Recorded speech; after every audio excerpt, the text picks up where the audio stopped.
All right. Thanks everyone for being here. Once again, Ruxmon. Just a few announcements. The first one is regarding the Hack to the Hills. I guess that's the name, right? So it's a conference that's happening in Melbourne next week. So if you guys do not know about that, it will be like a pretty cool conference. There's a lot of like a very good talks that are going to happen. It's happening in Melbourne. So if you guys are not planning anything to do next week or not going to New Zealand for KiwiCon, so check it out on the website. I don't know exactly the website. The person that is running the conference is here today. What's it called? Hack to the Hills. Yeah, Hack to the Hills. Yeah. So yeah, that's the announcement. And tonight we have two talks. Noblenote.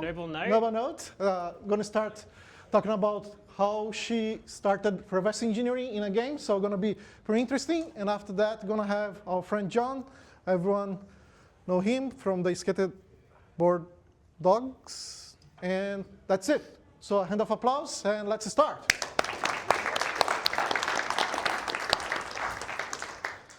Hi everyone. Thanks for coming tonight. Just to kick it off, I'd like to begin by acknowledging the traditional owners on which we meet on today, the Wurundjeri people on Woiwurrung lands. I pay my respects to elders past and present. So this will be my first kind of talk in this domain, so bear with me. But we're going to go into a journey starting on reverse engineering with game hacks on macOS ARM and talking about Rosetta and how that game is translated in the first place. So, a bit about me. I'm just on the right there, that's my dog. I'm a mature age student, Nicole, Noblenote, as said. Previously, I was a project manager, kind of consulty person in the tech industry. And as I pivot and kind of change, I've taken an interest in firmware analysis, networking, and reverse engineering.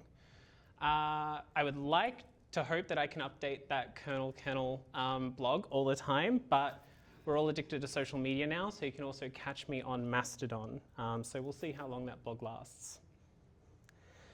So let's talk about what you're going to get out of this talk. I'm going to go over hacking on macOS, or game hacking on macOS in the year of our Lord 2025. We'll go over a bit about how Rosetta works, which is the translation layer for 86 executables to Apple Silicon Macs. First punt at game cheats on an 86 game with no reading of the source on said Mac, and a small view of the actual internal cheat. But look, what you're really going to have is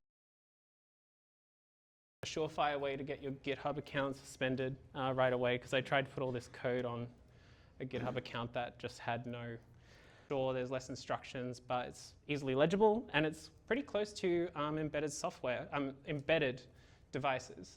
So your RISC stuff, ESP32, and it isn't Windows, right? Like the last time I played on a Windows machine was I don't know, City Skylines 2, if anyone's played that. And it was like 10 gigabytes of memory, just everything closed. And I was like, surely 2 blocks of buildings and a train is not that. So kind of begs the question, were Macs always ARM? Well, no, they weren't. There's been Intel Macs before, and many games are built on 86 Intel machines and made for 86 systems. So someone who is wanting to make a game, say on an Unreal Engine project, if they wanted to make an Apple Silicon native game, they would kind of need to append an Xcode project on the end of it, and I don't think anyone really wants to do that. If we think about, if I think about the latest native release, I think it was Death Stranding at some WWDC. A game gets released once at WWDC at this point. No one really wants to make native games, so that's a problem. But yet, I think Steam had been available on Mac for a long time, and they only just released a native Apple Silicon version. So what gives? And you could obviously play games before that. Kind of goes into the first rabbit hole I fell into before I made the game cheap, which was Rosetta 2. Rosetta 1, which was prior, was for PowerPC to Intel 86. This is for 86 to ARM. So it's the translation layer that helps us run those games that just aren't available. They've been built for Intel Macs.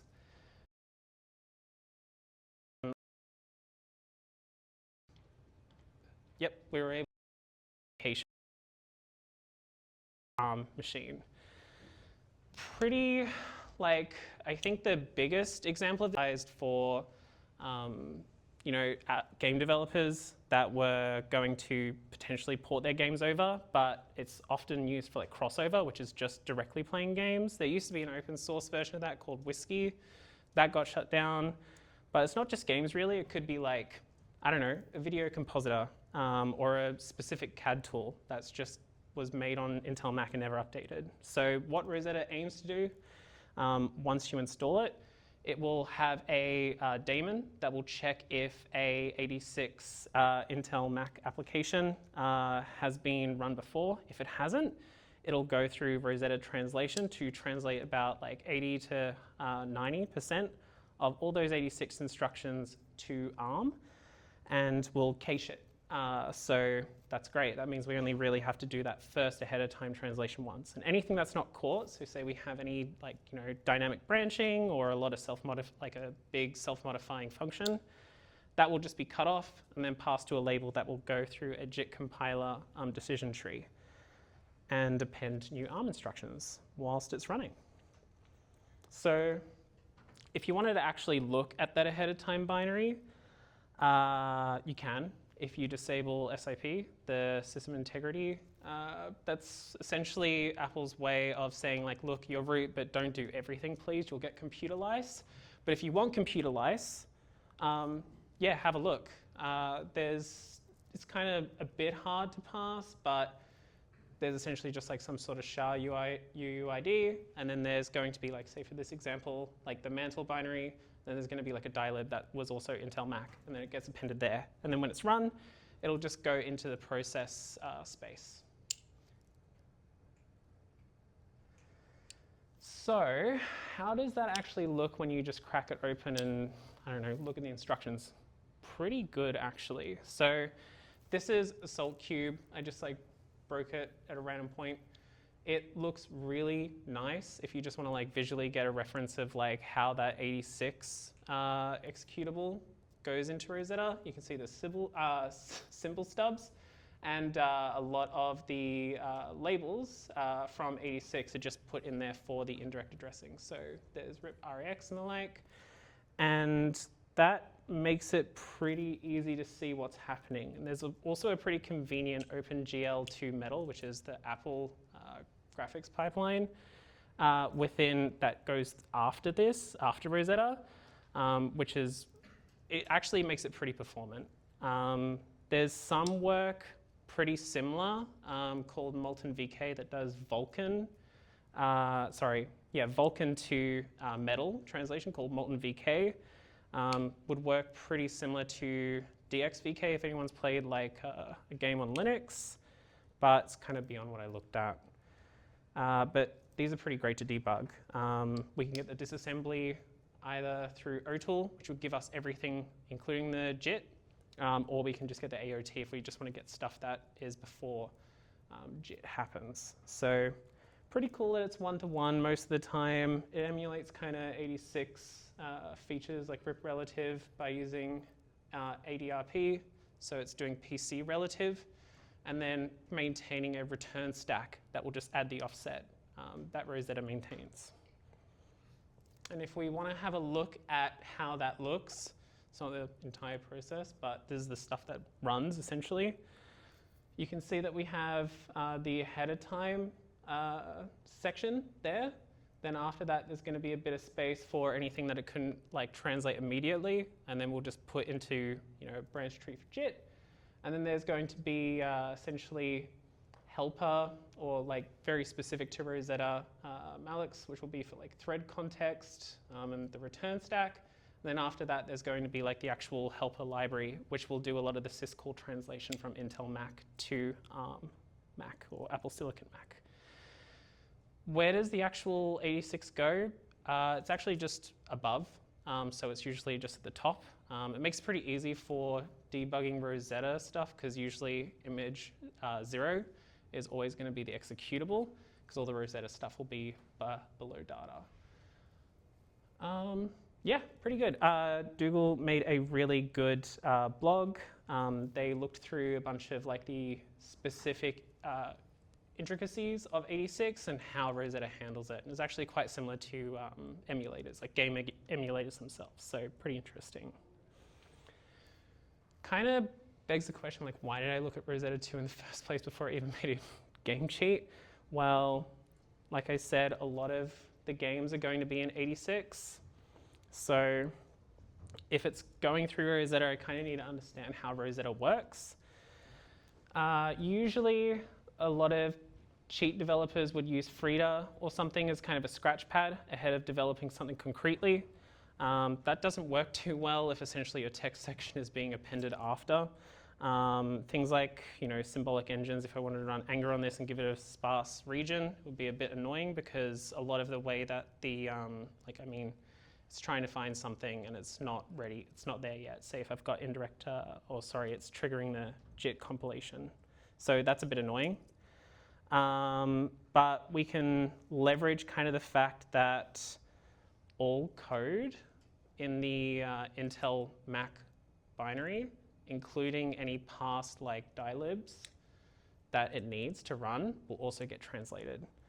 So that's pretty cool. We can think about maybe running an internal cheat. Those kind of basic primitives are pretty important for like understanding an emulator like this.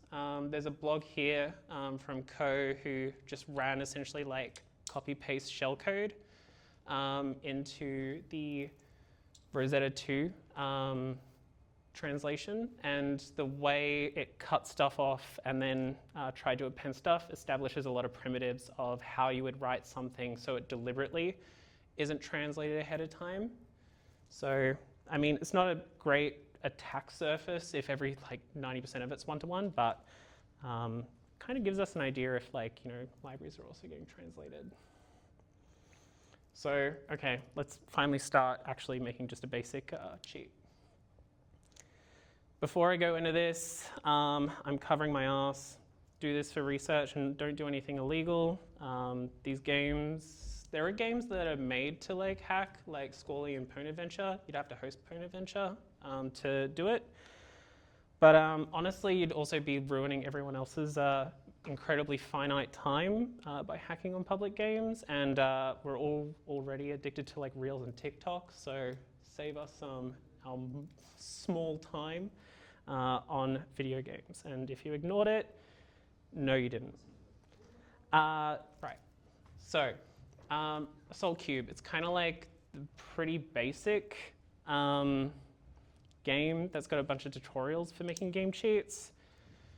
I didn't want my Steam account banned for making it against a similar game, counter fun. But that's a game I'm also not so good at, so you can imagine this was a fun thing to look at. It's a game that's been around since the mid-2000s. It's open source. It's based off, I think, the Quake engine, and the anti-cheat is all handled basically in the anti-cheat ethos of that era, which was all on the network layer. So when there were bots in RuneScape, the anti-cheat was all on the packet layer or network layer. So they were checking if you were sending something silly. Jai Verma from B-Sides Delhi 2019 did actually do a small write-up on and presentation against making an Intel Mac hack for this. So that's also really good, and used Frida for that. So if you want to look at how that would work in an Intel Mac context, that is a really, really great blog to read. So we need to think about what typical tools are going to be used for making a game cheat. we're going to probably decompile something. So I use Binary Ninja. We could debug something if I didn't enjoy myself that day. I don't know, something like that. I'm not that good at print statements yet. We could also use Frida, but like I said, we would then need to understand, like, you know, what memory we would need to go to, and there's a lot of bouncing in between with these translated Rosetta binaries. So in the kind of tradition of using a game cheat, I looked for something that was similar to Cheat Engine, which if people remember, I don't know, editing gold values on The Sims or something, you can use that to pry apart memory and search for certain values pretty easily. So kind of want to shout out bit slices specifically. One, it looks cleaner than Cheat Engine, and it's got pretty good documentation within the actual repository of how it's leveraging macOS APIs to get everything done. And a lot of the values by scanning memory. So we can type in those values, check memory in a whole bunch of different formats, and we can do some basic scripting if, like, you know, we've found a function that's pretty interesting and we just want to write some. So now we kind of need to think about what we want to do. There's a few questions to ask, pretty basic ones. What values are going to be worth editing? What type are they probably going to be? Where would they be kept? Would they be unique or instantiations of, like, say, a signature or a struct? Would they be directly accessed as a copy, or would they be indirectly accessed? If it's accessed for, like, operations, would it be, like, physically close to other details of a player? These are pretty, they sound like super basic questions, but once you establish like that, you can kind of get an idea of, like, say if you wanted to look for health, it's probably going to be like a small integer. It could be like a short, or it could just be a default int. Could be probably pretty close to everything else around a player. So ammo, and for location, if you've looked at a game engine, it's got, like, you know, those 3 XYZs. So we can kind of go from there and be like, okay, those are our assumptions, and then we can start proving them wrong or proving them right. But for finding them, we could try using LLDB and a bunch of print statements, but I prefer my sanity. So let's use BitSlicer. So BitSlicer is just essentially going to have us, you know, look for, say, 100 on a game, and then we can just, from that result set, keep slimming down the value. We can do that by, like, healing or taking damage. And then from there, we're just going to get our values. So we got these 2 values pretty quickly. And similar to any debugger, we can set a watch point to kind of alert us that when we next take damage, hey, stop everything and just show us, like, what's actually running. I got a store and a load. And the way I kind of think about it is a bit similar to linguistics at this point. You're going to be storing a value more often to operate on it than loading a value indirectly to operate on it. So a bit of co-location to think about what to tackle next, but obviously tackle both if you're planning to learn it. So got that store instruction there. If we open it up, we can see that that x15 is a pretty huge value. So can just do some basic arithmetic and see that hex ends in 4218. We can assume it's something in the heap and go from there. We can directly look at it and see if it looks like an int. It didn't. It looked pretty similar to a pointer. So we have to go and look for it again. But BitSlice is good in that once you find a pointer, you can resolve variables from pointers. So this was actually pretty easy to just say, right, there's that address. Can you get me a variable from there? Oh, okay, well, it's still indirect. One of the quirks of Rosetta, if you want to learn about how to get a Mac task, so that's essentially like I can look through another process with a PID. There's a really great repo from the same person who does Game Hacking Academy there. This is essentially the same stuff as like read process memory in Windows, right? We can just look through it and see that like what's running. So look, I really like this guy, but I am keen to learn from the source, Apple. So let's look at what Apple gives us to learn about how to operate in their kernel. Yeah. Yeah, look, this wasn't that great. Yeah, a bit rough. So I could have definitely used like image list here. But at this point, I was kind of annoyed about how AssaultCube works. So when you open the app, even like no matter where it's built, right? It has like a helper application that opens up, and you have a bunch of buttons. And with those buttons, you select like what your window size is, or if you want to play online, offline, et cetera, et cetera. And then it goes and picks those out of a list, and then chucks them into a process2 directories in with a bunch of flags, and it has to be run from that relative location. So it was a bit of a pain.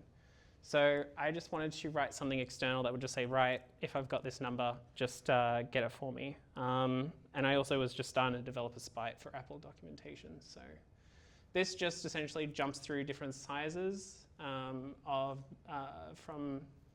the Mac task, and then the second it gets read and write memory, we're good to go. And from there, we get the little offset there. So hex 1D9EF0. That's our last offset from base address. So in a Windows application, if you were using Cheat Engine, that would be what it would give us. But with Rosetta, it's giving that indirect address still. Is that base address, like you have to go search, is that because of address space layout randomization? Yeah. So ASLR would just give us like a random address, right? So when the process starts, where the code has been loaded to memory is random for each time you run it? Yep. Yeah, which is why you have to go hunting for it all. Yeah. But this would have been so much easier if I just like pulled open a debugger, because that's literally like half the point of a debugger. It's like, okay, I stopped everything, time to play like Operation. And then I was like, oh, I don't want to play Operation. I want to play hell. But I mean, yeah, like that was also not fun. Genuinely, that is like a lifesaver if you want to start learning about like learning how to use Apple's that. Cool. So we have those offsets, right? We have base hex 1D9EF0. Then from that, we read there. Then we go, okay, 0, 0, because it's got the value there. Okay, then we go there, and then it's going to be 418. Easy. Now we need to kind of talk about like what game cheats kind of are. Broadly, there's only really two categories. There's going to be the external cheat, which is kind of like this, where you're getting a process that interacts with another process to say, hey, from this point in memory, do something else, right? It's not intended for the process to do that, but we're doing it externally. Or there's the internal cheat, which is essentially like putting in, I don't know, a bunch of code in a library. For example, those DLLs, you could say like, okay, when you hit this certain address off of an offset, run my code cave, and then it'll just run certain operations you want to do. This is kind of the two. There was like a big debate that I saw on a bunch of forums about like, that's not the only two. There's like also hardware cards, which I would call like, I don't know, external with more steps, or hypervisor, which is like, I don't know, I would call it insane internal, but a lot of people call that external. But this goes back into the kind of factoid we found about Rosetta, right? If we have like a dilib or a framework, those are the things that we can like, that a process like kind of puts in to run. We can actually kind of leverage that the Rosetta OAH daemon says like, hey, if you haven't run X, I'll go and translate it for you and cache it too. This is where we can kind of insert like a Intel x86 Mac dilib file, say, hey, I want to run it just like you would with like a ProtonDB comment about how to run, I don't know, City Skylines 2.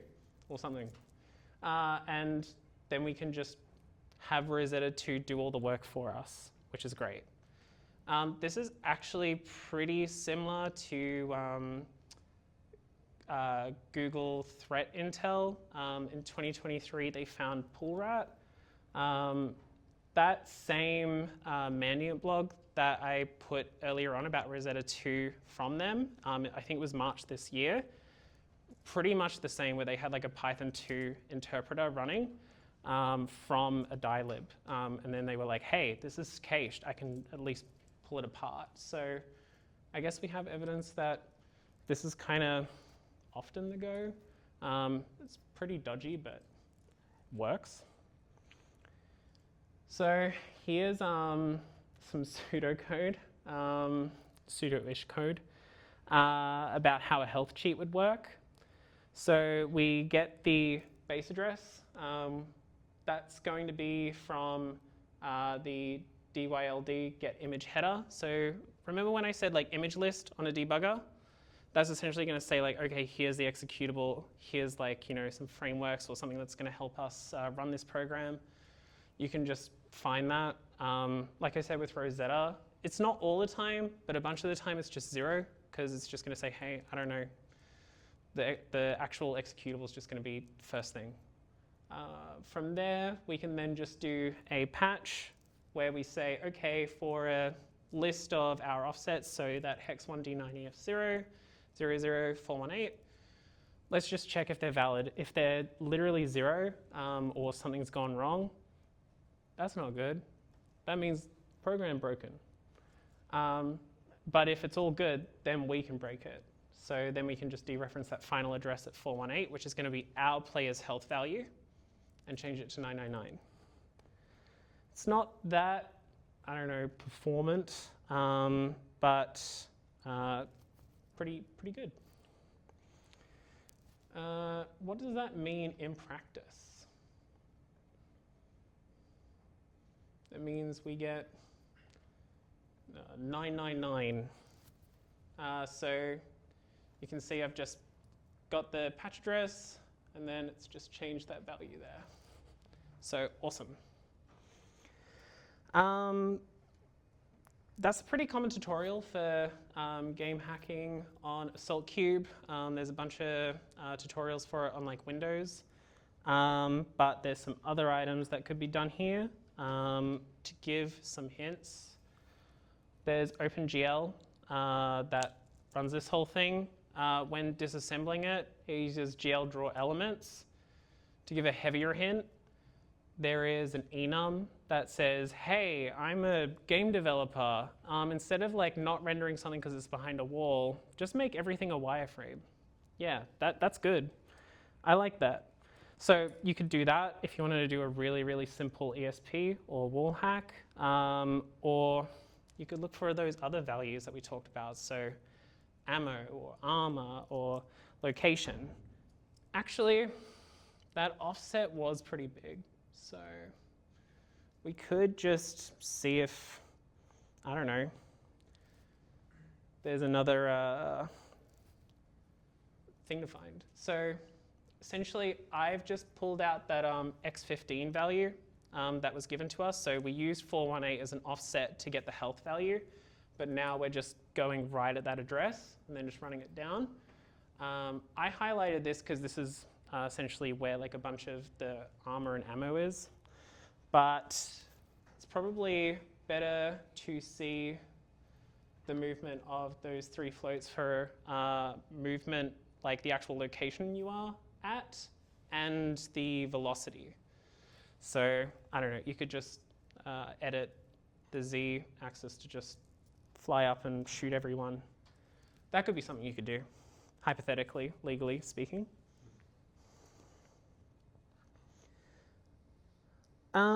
Right, well I haven't used Binary Ninja, so we should probably try and use that. So those instructions we found in BitSlicer are going to be against the ARM Rosetta translated instructions. What if we wanted to actually look at the control flow of the program? This is where it gets a bit hard, I would say, where we could disassemble the 86 binary and make good guesses, but they're not going to be 100% correct. If we disabled SIP, we could get the AOT, but that's not going to have everything, right? Because there's going to be parts that it deliberately leaves out for the JIT to handle. I don't know, sure, we can look at it, but that's going to be one thing that we'd have to look at and see if it matches up. So let's just do a simple assumption. Well, no, not assumption, a fact.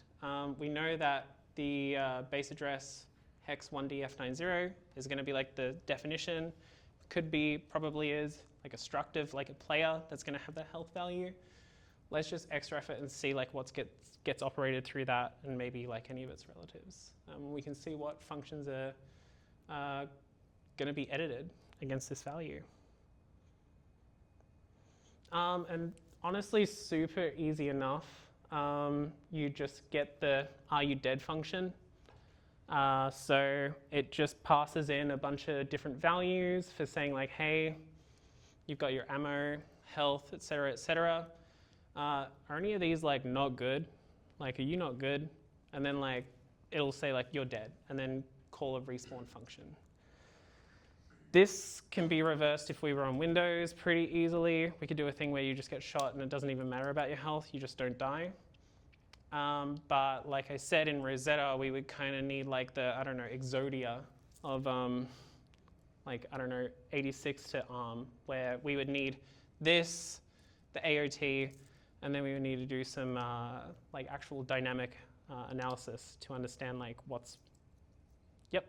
Is that disassembled C code, all right? Or yeah. So that's disassembled from the ARM, it's not like the source code? Yeah. This is the Intel Mac stuff. And it's in C because I'm not reading disassembly well that much. I don't want to. Yeah, so this is the 86 stuff. I would say if you wanted to fully understand how that Rosetta binary works, you would need to get that like holy trinity of the 86 here, and then the AOT, right? And then we can say like, oh, well, we can't even really look at that because that's being handled by the JIT.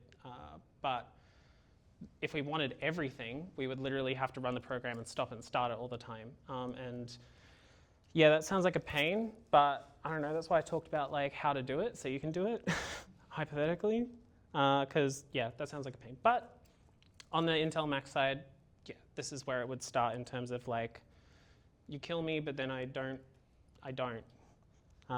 Easy. That's it. But I guess I want to kind of go through a few takeaways, right? Because why would you tackle like a large binary like a game to learn exploits and reversing? I think with a large program, and this is purely like my opinion, you aren't going to really get very far, if I'm honest.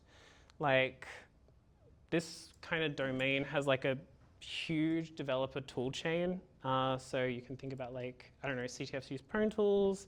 There's symbolic stuff with Anger or IDA plugins. CTFs are leveraging your knowledge and your thinking skills to have a small problem and pick at it, and more importantly, kind of develop those exploit skills.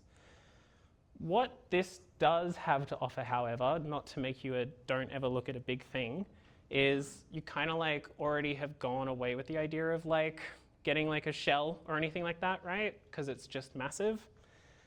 It gets you pretty quickly into the weeds of like base assumptions, or trying to understand like really base like frameworks of how your computer runs. Like, I think like when I installed Rosetta and I ran it, I was like, cool, I can play counter something. And I didn't really know how it worked, but opening this up and seeing how a bunch of it worked really helped me understand, you know, how Rosetta handles and translates those 86 processes ahead of everything being eventually like a really assigned RMAP with like a lot of plist enforcement and the like. There's other ways that Apple gets around this. Like if anyone's downloaded like an app online for a Mac, it's usually got like a universal that just means they're like, okay, well, I don't like Rosetta, so you just get both. You get both ahead of time, where they give you the 86 and the ARM. But going back to what I had as a takeaway, it kind of frees you to think about what the end goal is and kind of makes you, I think, a bit of a game cheat developer optimist, because you know you're not going to be able to like understand the entire program. Like there's the disassembly of the original binary, then there's the disassembly of the Rosetta 2 makes ahead of time, and then there's going to be like the JIT. That's like huge. So it makes you a bit of an optimist that where you assume a value is there, that can just be your target for like the week. You can just try and see like where health is made, or where like, you know, the respawn function is made. So I found it pretty useful to, I don't know, deep dive without having a set goal in mind. And that's it, really. I want to thank like everyone up here in terms of being really informative in terms of understanding Rosetta 2, and yeah, getting me across like how I would leverage the translation layer that Mac gives us to make that little game cheat. And yeah, the code, including a little base address finder and stuff, I'll put it on my GitHub when I'm not banned. Yeah, so I'll probably notify everyone on like Mastodon or something for that. So yeah, thanks to Jai, Ko, Attila, and Dougal for those really informative posts. And with that, that is me.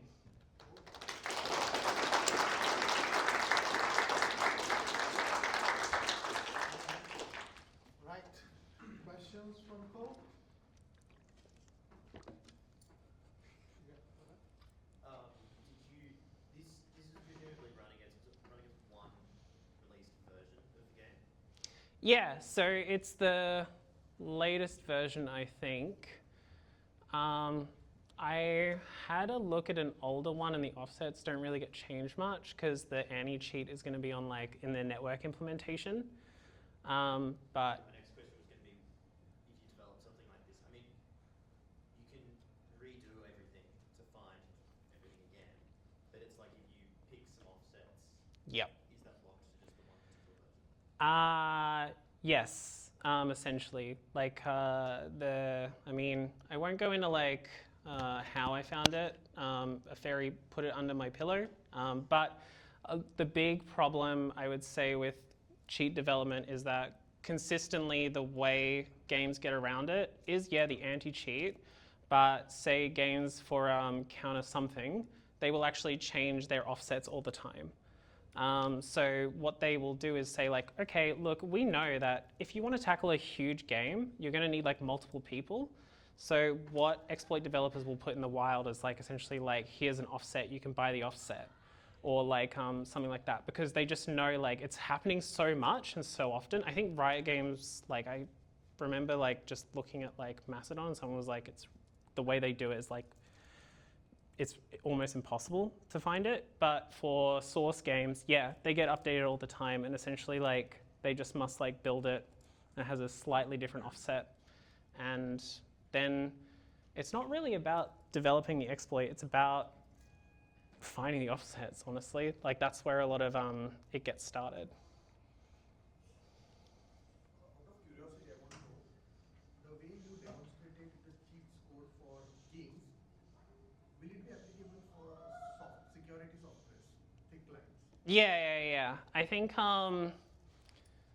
I wanted to do games because it's cute, but like I said, Rosetta's not just for games, right? I think like kind of the common idea is Rosetta's like mostly used in like game porting toolkit or crossover or the like, but there's like a whole bunch of applications that were made for like Intel Macs and they were never updated. So if you had like a really bespoke, like I said, like video compositing tool or like a CAD tool or like say like a business project tool that just was never made in a universal binary. So like I think I mentioned really briefly, but the way they try and get around this is you make universal, which is like pre-done 86 and ARM.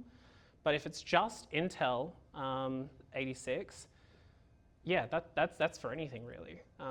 Yeah, you would just need to understand, yeah, the way Rosetta 2 works to kind of make that. No, of course. Yep. Great talk. Really, really interesting. So you were saying that they've got the original x86 library code, and then they append all the JIT stuff, all the AOT stuff at the end of it. Yep. Right.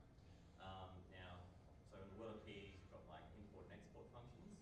So when other libraries want to link against these x86 libraries on Rosetta, when Rosetta changes it and appends that code at the bottom, do they actually update the export functions to basically say like, hey, this function now points into the Rosetta code at the bottom, in a way just to make it so the file as a whole could just be treated as an ARM binary, essentially. Yeah. I was wondering if you had looked into that or had any more insight. I haven't looked into that, but this is my assumption, right? It would be in the return stack and the thread context, like pieces, because it's not just like, oh, here's like ARM, run for it, right? Especially if it's not fully done.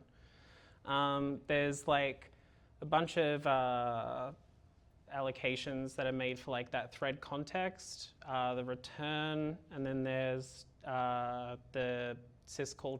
There's more than the syscall translation. There's a bunch of stuff in that librosetta. It's really huge, like anything Apple makes for a dilib, where it would do something like that. I would assume it's there, but no, I didn't look at it. No, perfect. Thank you very much. Oh, yep. Hey, so during the presentation, you mentioned that there were internal and external ways to attach software into the program.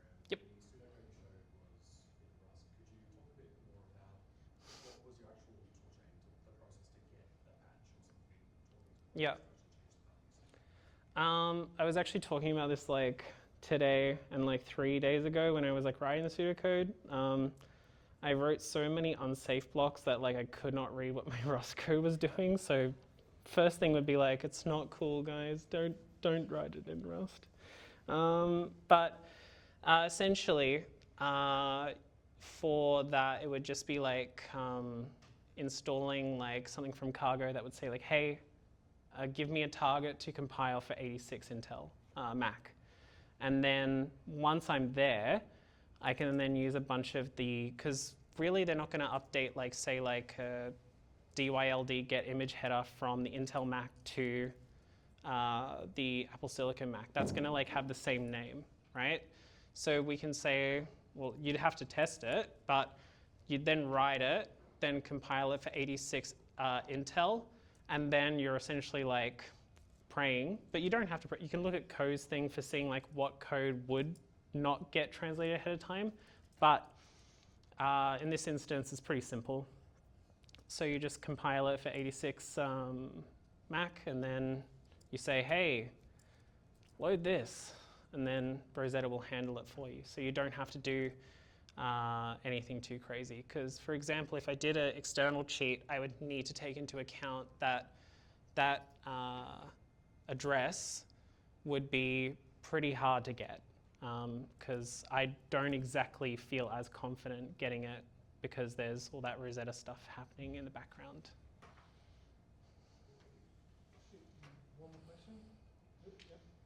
How long did it take to exploit the game, and how long you've been into reverse engineering in total? I think I started like 8 months ago, and this is like a pretty common like Hello World game cheat tutorial, so it doesn't take too long. So writing the cheat probably took me, I would say honestly, like if I didn't do all that like stuff where I was like, oh, I'm not going to use image list, I'm not going to use a debugger, I'm going to like understand like how to use task for PID. I would say it would take me a week, but honestly, getting the base address with like the task for PID stuff killed me. So it took me like 2.5 weeks just to learn that like fully, confidently. All right. Another round of applause for Nicole. Thank you very much.